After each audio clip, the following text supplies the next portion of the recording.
So the last videos were all about direct mapping. अब हम शुरू करेंगे K-वे सेट एसोसिएटिव मैपिंग।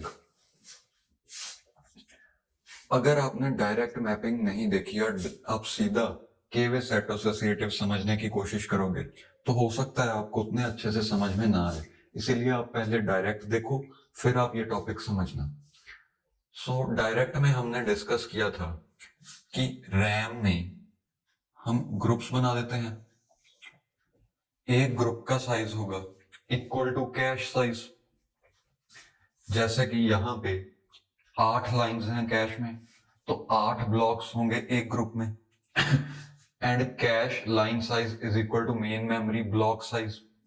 तो यहाँ पे अगर टोटल 32 ब्लॉक्स हैं तो ग्रुप्स कितने बनेंगे? 4 ग्रुप्स बनेंगे।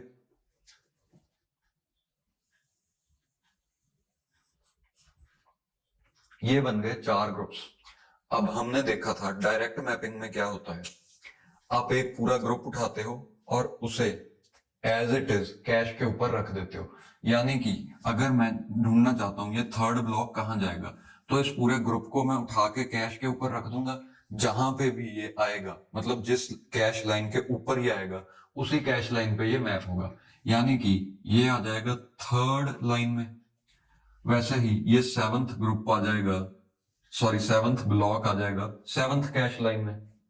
मींस एक ग्रुप के अंदर जिस भी ब्लॉक की हम बात कर रहे हैं, जैसे इस ग्रुप के अंदर ये है 0, ये है 1, ये है 2, ये है 3, 4,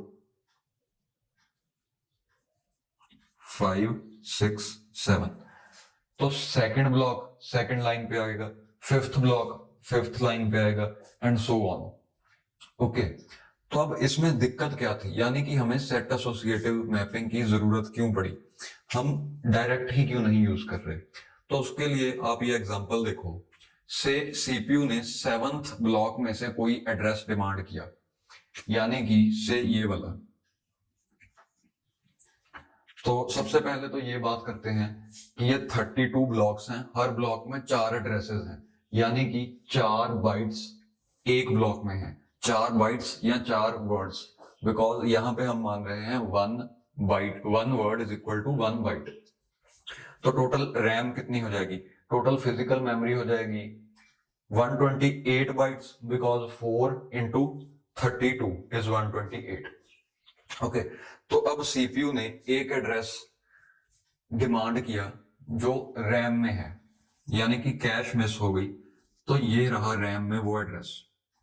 अब इस एड्रेस को हम सीपीयू को प्रोवाइड कर देंगे और साथ की साथ ये पूरा ब्लॉक भी रैम में कैश में आ जाएगा, और ये मैप होगा 7th लाइन पे। ओके, अब 7th लाइन पे मैप हो गया।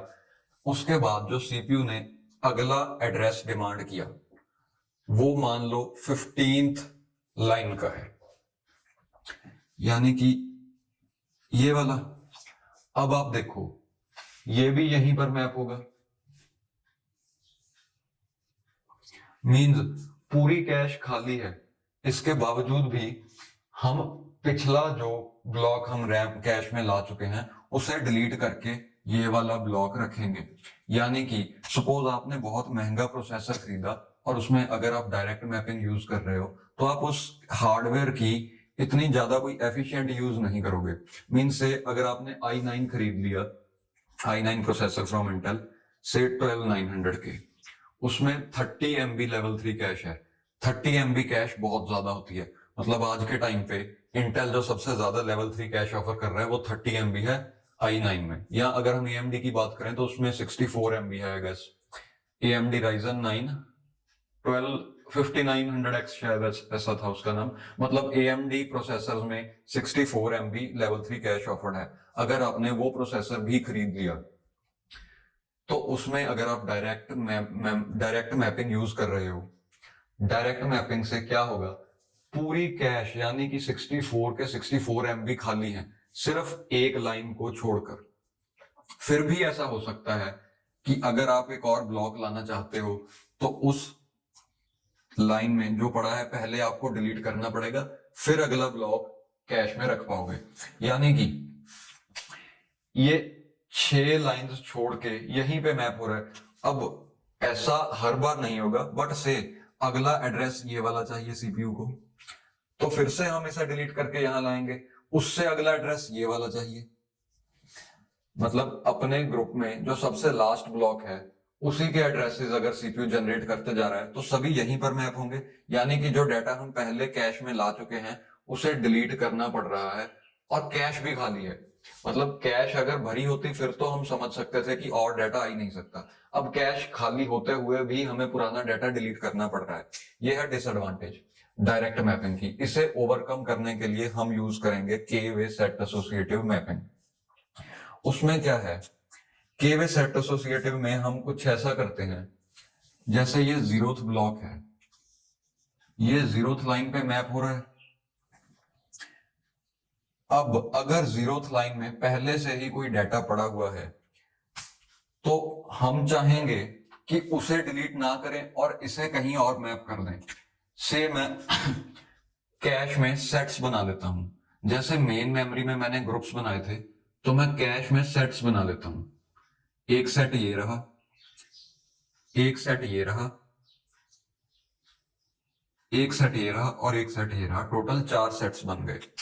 अब हम क्या कहेंगे कि के वे सेट एसोसिएटिव में जो 0th ब्लॉक है वो 0th सेट पे मैप हो रहा है। यानी कि अब इस सेट में इसके पास 2 रास्ते हैं, 2 वे।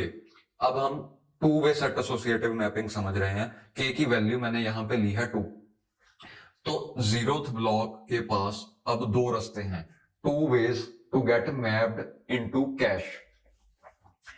यानी कि अगर इसमें किसी और ग्रुप का 0th ब्लॉक पड़ा हुआ है तो मैं इसे यहां मैप कर दूंगा। सिमिलरली आप देख सकते हो जो फर्स्ट ब्लॉक है वो मैप होगा फर्स्ट सेट पर, और जो सेकंड ब्लॉक है वो मैप होगा सेकंड सेट पर।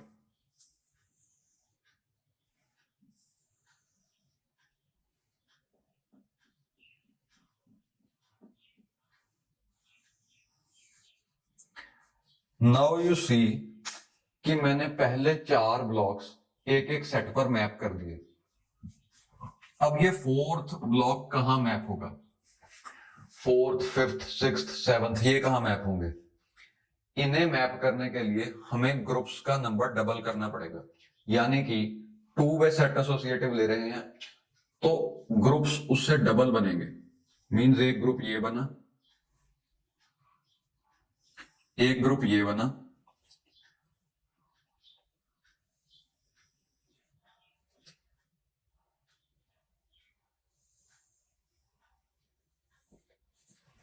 अब हम ग्रुप्स डबल ले रहे हैं।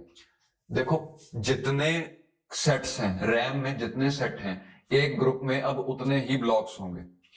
4 ब्लॉक्स हैं, चारों एक एक सेट पर मैप हो गए। 4 ही सेट्स हैं, 4 ही ब्लॉक्स हैं। 1 to 1 मैपिंग हम ढूंढ पा रहे हैं। एक ग्रुप के सभी ब्लॉक्स को कैश पे कैश के सेट्स पर मैप करने के लिए हम 1 to 1 मैपिंग ढूंढ पा रहे हैं। उसी तरह से अब यहां पे मैं नंबरिंग कर रहा हूं 0 1 2 3, फिर से अगले ग्रुप में 0 1 2 3, अब अगले ग्रुप में दोबारा से शुरू करो 0 1 2 3, ऐसे ही you can go till end. अब ये जो नंबर्स हैं यही है mapping. Means first block map होगा फर्स्ट सेट पर, ये वाला, ये वाला और ये वाला, ये तीनों मैप होंगे फर्स्ट सेट पर। अब मान लो ये ब्लॉक मैंने लाके फर्स्ट सेट के 0th लाइन में रख दिया यहां पर। उसके बाद मुझे दूसरे ग्रुप में से फर्स्ट ब्लॉक को लाना है, यानी कि इसे। तो अब डायरेक्ट मैपिंग में तो मुझे ये डिलीट करना पड़ेगा, बट अब मैं इसे डिलीट किए बिना यहां पर रख दूंगा। ये देखो ये जो ब्लॉक है ये इतना ही हमें ध्यान रखना है कि फर्स्ट सेट पे मैप हो, क्योंकि ये अपने ग्रुप में फर्स्ट ब्लॉक है तो फर्स्ट सेट पे मैप होगा। मैं यहां पे सेट नंबर्स लिख रहा हूं, set 0 set 1 set 2 and set 3, और इधर ग्रुप नंबर्स भी लिख रहा हूं।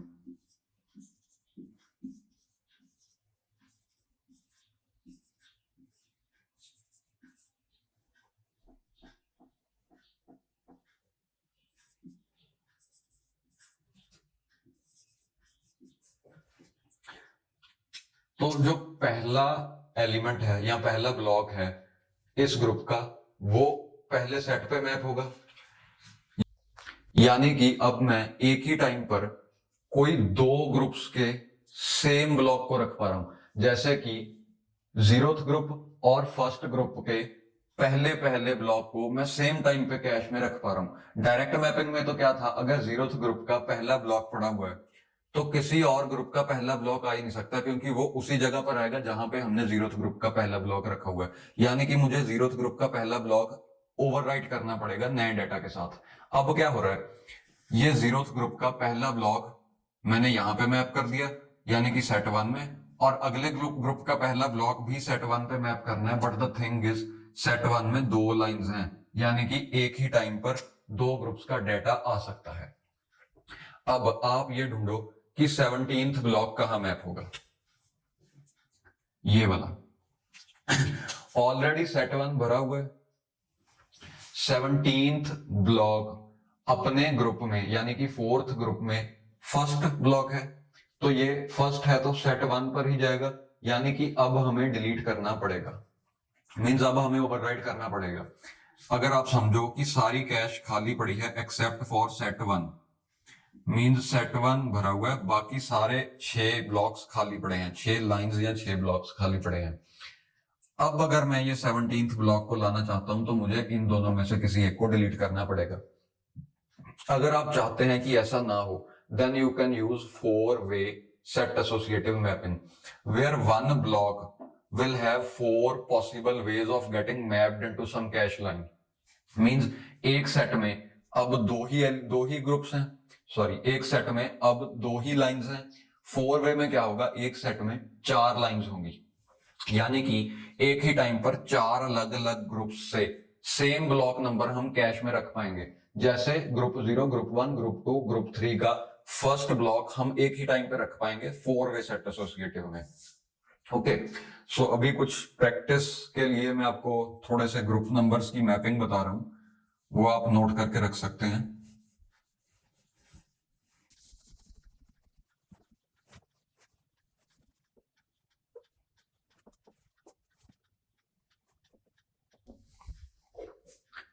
सो 13th ब्लॉक मैप होगा सेट 1 पर, यानी कि यहां। 27th ब्लॉक मैप होगा सेट 3 पर, यानी कि यहां। अगर ये सेट 3 अभी खाली है और मैं 27th ब्लॉक को मैप करना चाहता हूं तो मैंने यहां रख दिया। अब किसी और ग्रुप का अगर मैं आखिरी एलिमेंट ही लाना चाहता हूं, यानी कि आखिरी ब्लॉक ही लाना चाहता हूं, तो मैं उसे यहां पे अकोमोडेट कर सकता हूं, क्योंकि अपने ग्रुप में आखिरी ब्लॉक होना मतलब 4th ब्लॉक होना, मतलब कि सॉरी 3rd ब्लॉक होना, अगर हम 0 से शुरू करें 3rd ब्लॉक मतलब कि सेट 3 पर मैप होगा, यानी कि यहां। तो we can accommodate it here.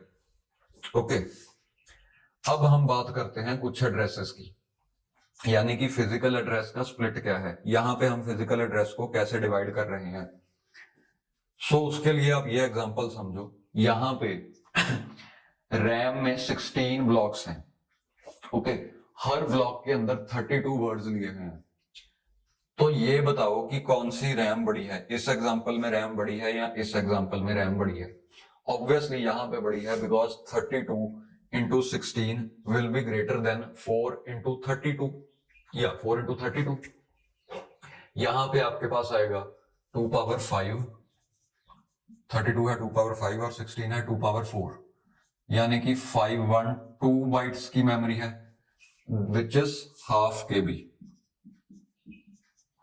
ये आधे KB की रैम है, और यहां पे आपके पास है 4 into 32 is 128, 128B, यानी कि यहां पे 1/4 KB मेमोरी है। 1 KB का चौथा हिस्सा करें उतनी रैम यहां पे, और 1 KB का आधा करें उतनी रैम यहां पे है। अच्छा, anyways let's focus on this example now, उसे आप भूल जाओ। अब अगर इन ब्लॉक्स के मैं एड्रेसेस लिखूं सबसे पहले तो यहाँ पे एड्रेस कितने बिट्स का होगा, address will be of 9 bits, यानी कि इनमें से जैसे मुझे ये ब्लॉक स्पेसिफाई करना है, सॉरी ये वर्ड स्पेसिफाई करना है, तो मुझे 9 बिट्स बतानी पड़ेंगी।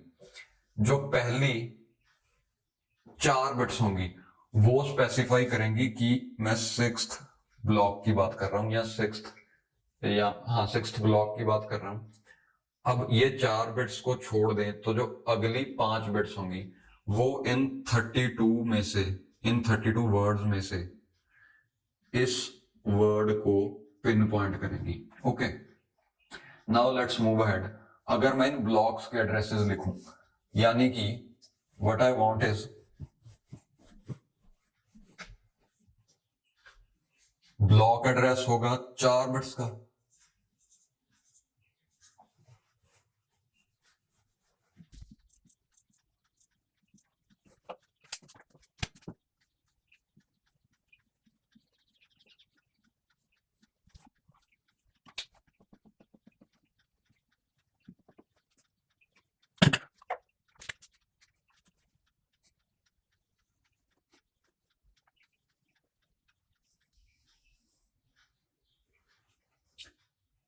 तो अब इनके एड्रेसेस लिखने के लिए 4 बिट्स लगेंगी।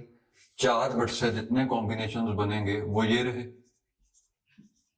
यहां पे आप नोटिस करो, इन 2 बिट्स से जितने भी कॉम्बिनेशंस बन सकते थे मैंने वो एग्जॉस्ट कर दिए, यानी कि 0001 1011 ये एग्जॉस्ट हो गए। तो अब यही चीज एज इट इज यहां पे आ जाएगी, मींस 0001 1011। और ये 2 बिट्स जो हैं इनसे जो कॉम्बिनेशंस बन रहे थे उससे एक अगला कॉम्बिनेशन आ जाएगा, यानी कि 01 01 01 01। अगले एड्रेसेस लिखने के लिए भी कुछ ऐसा ही करेंगे, इसे एज इट इज यहां पे रिपीट कर देंगे और इन 2 बिट्स वाला अगला कॉम्बिनेशन यहां पे लिख देंगे, मींस 0001 1011 और इसे एक इंक्रीमेंट करूं तो आ जाएगा 10। ये अगर आपको समझ में नहीं आ रहा तो आप नंबर सिस्टम्स की वीडियो देखो, वो मैंने सीएओ से पहले वो वीडियोस बनाई थी।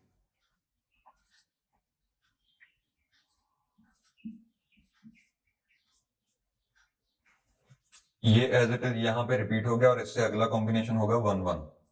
सो 11 11 11 एंड 11 ये रहे एड्रेसेस। अब यहां से अगर हम इसे ऐसे डिवाइड कर दें तो मुझे ग्रुप नंबर पहली 2 बिट्स बताएंगी।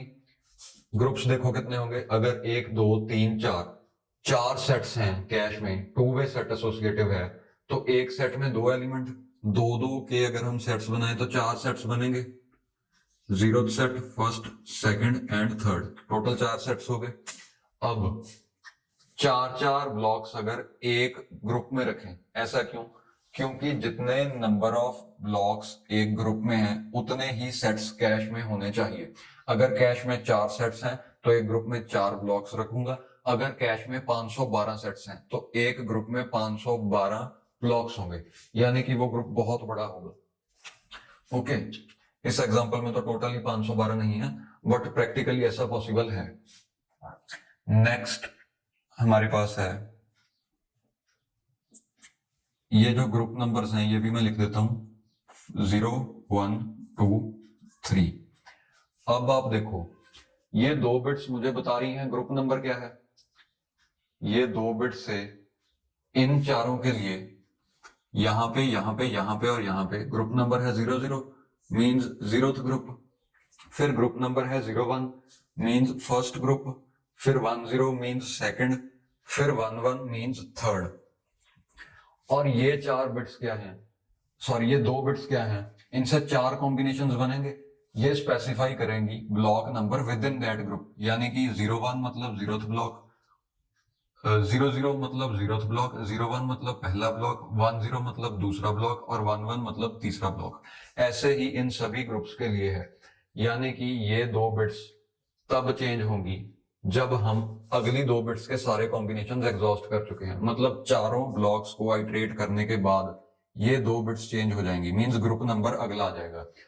अब यहां पे अगर आप देखो कि ये 512 बाइट्स की एक मेमोरी थी जिससे मैं सिर्फ 4 बिट का एड्रेस दे रहा हूं, क्या ऐसा पॉसिबल है?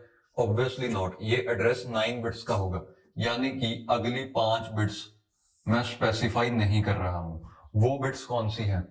वो एक वर्ड को आइडेंटिफाई करने के लिए है। यानी कि ये वाली 4 बिट्स यूज करके हम पहली 2 बिट्स यूज करके हम एक ग्रुप को आइडेंटिफाई कर लेंगे, यानी कि 2 बिट से 4 चीजों में डिफरेंशिएट कर पाएंगे, तो वो रहे ये 4 ग्रुप्स। अब किसी एक ग्रुप को आइडेंटिफाई करने के बाद से ये वाला मैं अगली 2 बिट्स को यूज करके किसी एक ब्लॉक को आइडेंटिफाई कर लूंगा, यानी कि से ये वाला 11th। उसके बाद इसमें 32 एक ब्लॉक में 32 एलिमेंट्स हैं या 32 वर्ड्स हैं, उनमें से किसी एक वर्ड को उठाने के लिए मुझे 5 बिट्स और लगेंगी। ओके, मींस यहां पे इस ब्लॉक के अंदर ऐसे 32 एड्रेसेस होंगे। ये 4 जीरोस तो सेम है, उसके बाद आएगा 0 0 0 0 1, फिर ये 4 जीरोस ऐसी रहेंगी 0 0 0 1 0, फिर 1 1 and so on till 32। Means यहां पे लिखा हुआ एक नंबर 32 एड्रेसेस को रिप्रेजेंट कर रहा है। जैसे इसके दिए 32 एड्रेसेस बन जाएंगे। बिगिनिंग की 4 बिट्स यही रहेंगी, एंड वाली 5 बिट्स चेंज होती रहेंगी। ओके, अब यहां से आप देखो कि इस एड्रेस में से मुझे कुछ ऐसा पता चल सकता है जिससे कि मैं ग्रुप नंबर और सेट नंबर आइडेंटिफाई कर लूं। अब यहां से एक चीज तो क्लियर है कि ये जो बिट्स हैं, स्टार्टिंग की 2 बिट्स हैं, ये ग्रुप नंबर बताएगी। ये ग्रुप नंबर क्यों बताएंगी? बिकॉज 2 बिट्स को यूज करके, मोस्ट सिग्निफिकेंट 2 बिट्स को यूज करके जो मैं सबसे बड़ी डिवीजन मैंने की है उसे मैं उसमें से एक आइडेंटिफाई कर लूंगा। सबसे बड़ी डिवीजन हमने की है ये ग्रुप्स की। ग्रुप्स 4 हैं तो 2 बिट्स ही लगेंगे, यानी कि स्टार्टिंग की 2 bits are enough to identify 1 group.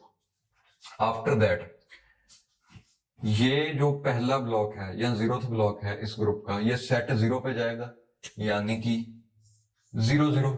Okay, सो ये 0 0 मैप होगा सेट नंबर 0 पे। 0 1 मैप होगा सेट नंबर 1 पे, यानी कि इससे अगला सेट 1 पे जाएगा, ये सेट 2 पे जाएगा और ये सेट 3 पे जाएगा।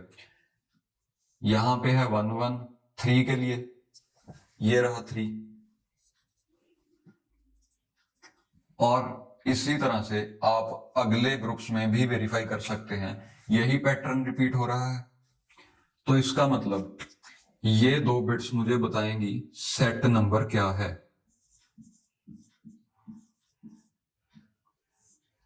यानी कि हम किस सेट में इस ब्लॉक को मैप करेंगे। तो सीपीयू कितने बिट का एड्रेस जनरेट कर रहा है? 9 बिट्स का। यानी कि अगर वो एड्रेस ये रहा,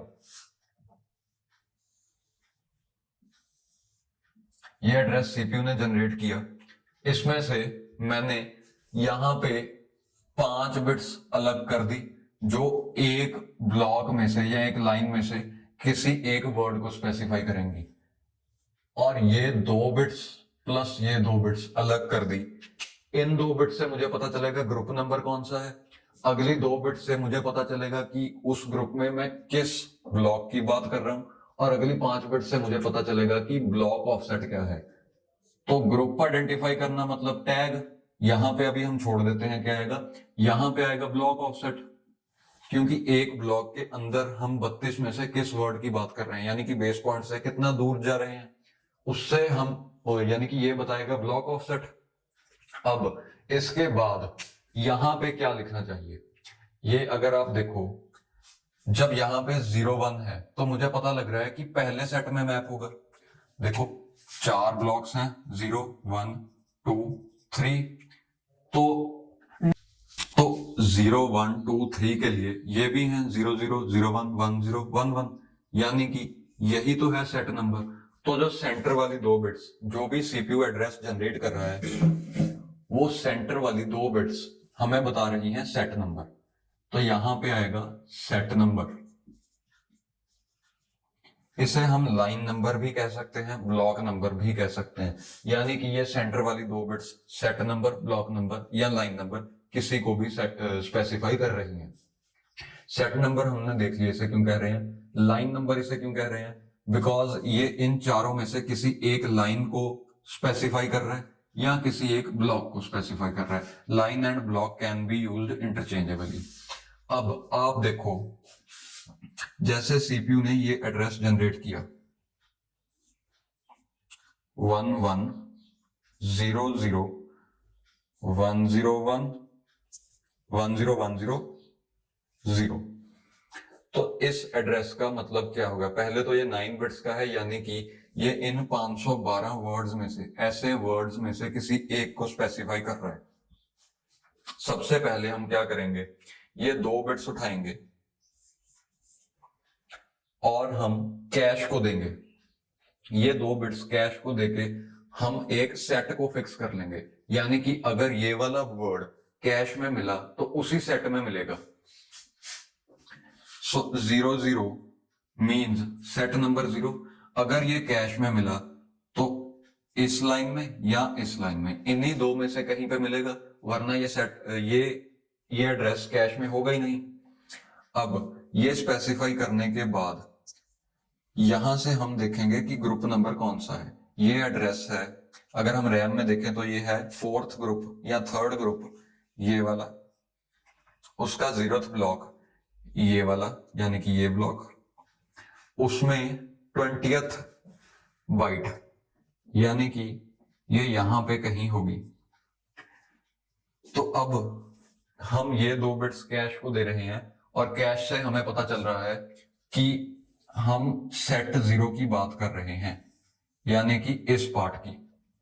सेट 0 में से कोई, ये 2 लाइंस में से कोई भी लाइन में हमारा डिजायर्ड वर्ड हो सकता है।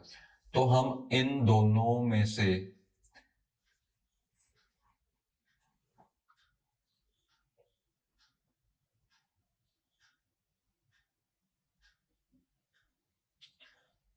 इन दोनों लाइंस का जो टैग है, टैग बिट्स होंगी यहां पे, जो टैग है उसमें हम चेक करेंगे अगर किसी भी लाइन में 1 1 सेव्ड है। अगर इन दोनों लाइन में, इन दोनों लाइंस के टैग में कहीं पे भी 1 1 सेव्ड है, तो वो लाइन कह रही है कि मेरे अंदर जो डाटा सेव्ड है वो 3rd ग्रुप का है, यानी कि डिजायर्ड ग्रुप का। तो हम कहेंगे कि हिट हो गया। अगर बाई चांस दोनों में ही हमारा 3rd ग्रुप नहीं है, यानी कि इसका टैग है 00 और इसका टैग है 01, यानी कि हिट हो, मिस होगी, बिकॉज इसमें ग्रुप 0 का डाटा है और इस लाइन में ग्रुप 1 का डाटा है। कौन सा डाटा होगा? ग्रुप 0 का 0th ब्लॉक और ग्रुप 1 का भी 0th ब्लॉक। ऐसा क्यों? क्योंकि ये दोनों सेट नंबर 0 में है, तो 0th ब्लॉक ही आएगा जिस भी ग्रुप का आएगा। अब बाई चांस अगर कहीं पर 1 1 होता, से यहां पे 1 1 है, तो 1 1 आने का मतलब हमें चाहिए था 1st ग्रुप, यहां पे भी है 1st ग्रुप, और हमें चाहिए था सेट नंबर 0, हम देख भी रहे हैं सेट नंबर 0 में। मींस इसमें, इस लाइन में जो 20th ब्लॉक होगा, 20th बाइट होगी, वो हमारी डिजायर्ड बाइट है, हम उठा के वो सीपीयू को दे देंगे। तो अब देखते हैं कि इस एग्जांपल में एड्रेस स्प्लिट कैसे होगा। यहाँ पे एड्रेस है रैम है 128 बाइट्स, यानी कि एक एड्रेस होगा 7 बिट्स का, बिकॉज 2 पावर 7 इज 128। तो 7 बिट्स के एड्रेस में से 2 बिट्स तो होंगी ब्लॉक ऑफसेट की। अब हमें ढूंढना है कि टैग कितने बिट्स का है और सेट नंबर कितने बिट्स का है। तो टैग ढूंढने के लिए हमें पता होना चाहिए कि ग्रुप्स कितने हैं। ग्रुप्स हैं 8। तो 8 चीजों में से एक को यूनिकली आइडेंटिफाई करने के लिए मुझे लगेंगी 3 बिट्स। अब बच गए 3 + 2 = 5, बच गए 2 बिट्स, यानी कि 2 बिट्स हैं सेट नंबर के लिए। और यहां से भी क्लियरली हमें पता लग ही रहा है कि एक ग्रुप में 4 ब्लॉक्स हैं, तो 4 चीजों में से एक को यूनिकली आइडेंटिफाई करने के लिए 2 बिट्स लगेगी। ओके, नाउ अगर ये डायग्राम हमने ना बनाई हो, यानी कि हमें ये क्वेश्चन वर्ड्स में दिया हो, तो उस केस में हम कैसे करेंगे?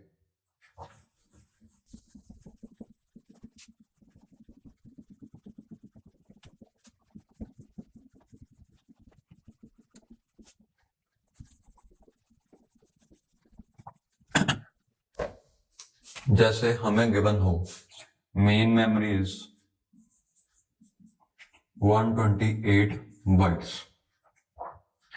block size is 4 bytes, cache is 4 into 8, 32 bytes, 32 bytes, and we are using two-way set associative.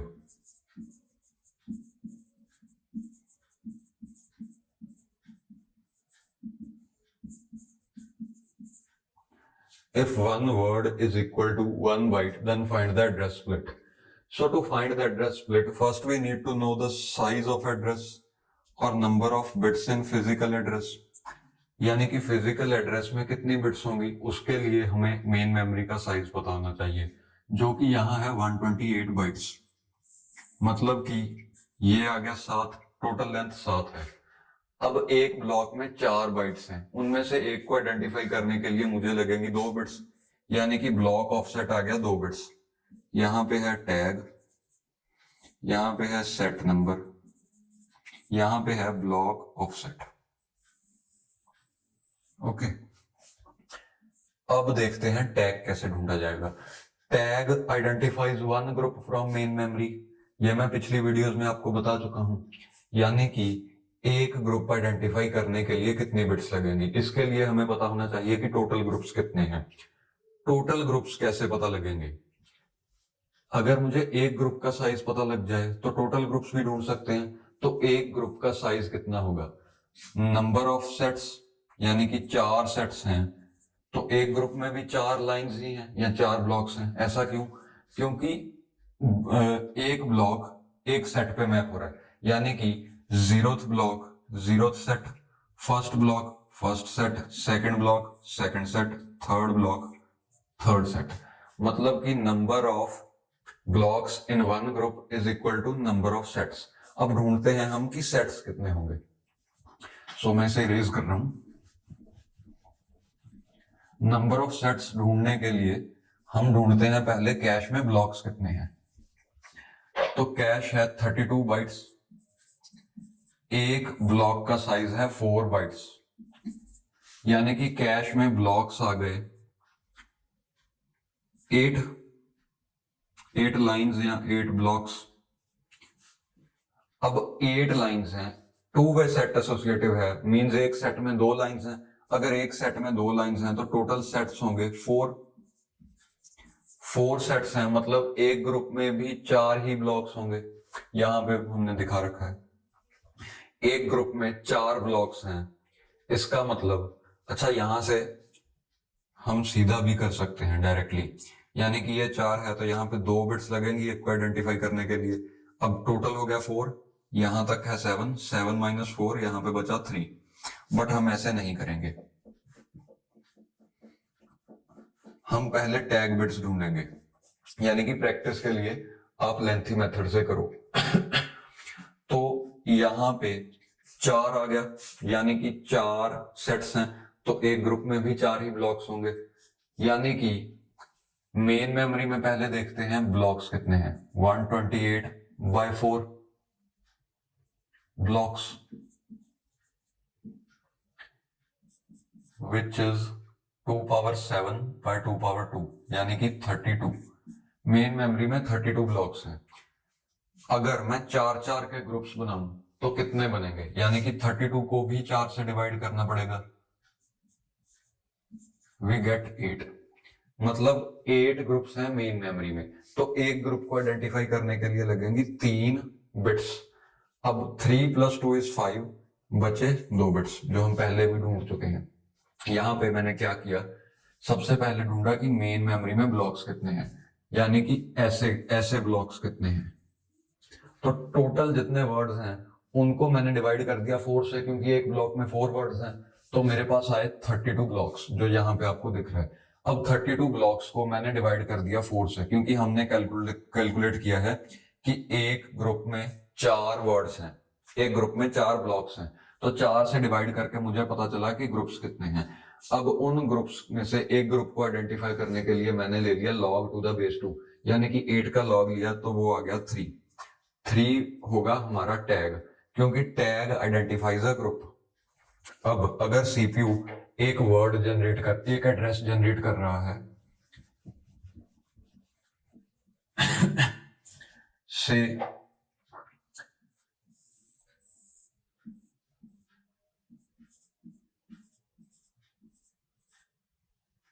से ये एड्रेस है 1010000। तो इसका मतलब सीपीयू मांग रहा है फिफ्थ ग्रुप में से, फिफ्थ ग्रुप ये रहा, फिफ्थ ग्रुप में से 0th ब्लॉक यानी कि 20th का 0th वर्ड यानी कि ये वर्ड। अब अगर ये कैश में होगा तो कहां होगा, है ना, यही ढूंढना है कि कैश में है या नहीं, कैश हिट हुआ या कैश मिस हुआ। उसके लिए ये अपने ग्रुप में 0th वर्ड है यानी कि 0th सेट में ही होगा अगर हुआ तो, जो यहां से भी क्लियरली पता चल रहा है। तो हम 0th सेट के पास जाएंगे, यहां पे बनी हुई है कैश की डायग्राम, आप यहीं से समझ लो, या मैं एक नई डायग्राम बना लेता हूं।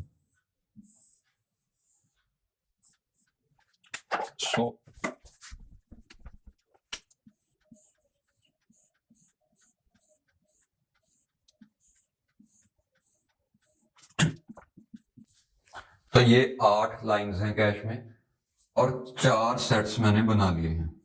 This is set 0, 1, 2 and 3।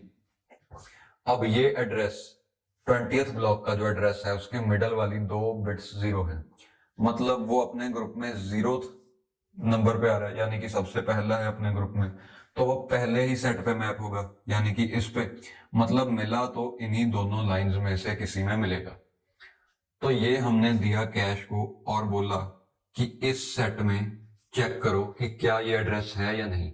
उसके लिए हम क्या करेंगे, यहां पे जो टैग होगा, इन दोनों लाइंस के साथ जो टैग लगा होगा, हम देखेंगे कि क्या उस टैग में ये ग्रुप नंबर प्रेजेंट है या नहीं।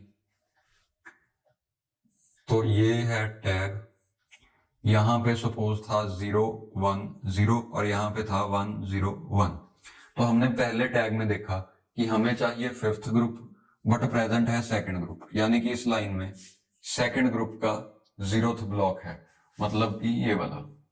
तो यहां पे तो हिट नहीं हुई।